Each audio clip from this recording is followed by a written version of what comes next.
Hey Team Blossom, welcome back to my channel. It's Blossom and Jasmine, and in today's tutorial I'm going to show you how to create this look. So what you'll need is your Life of a Bombshell lipsticks. You're going to need an alcohol pad. You definitely want to make sure to prep the surface by cleaning it very well.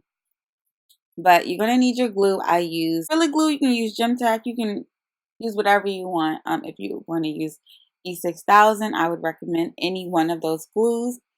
Pick your stone of choice. My stone of choice is, of course, Swarovski. So I use Swarovski in the color Aurum, size SS10. If you guys want to buy your Swarovski stones, you can go to Rhinestones Unlimited and use my discount code BLOSSOM, BLOSSOM, to get a special discount on your Swarovski stones. So this project took me about 15 minutes.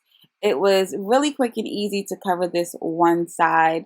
If you think about it, 15 times 4 sides, it's going to take you about an hour to cover one full lipstick. But in the world of Bling, that's not that long. I actually did another lipstick, came with this set, and I used size SS20, and it took me 15 minutes to cover the entire surface. That, for this it took me 15 minutes to cover one side. So you guys can check out that tutorial, but leave a comment below on what you think. I love you guys. Always, Blossom and Jasmine.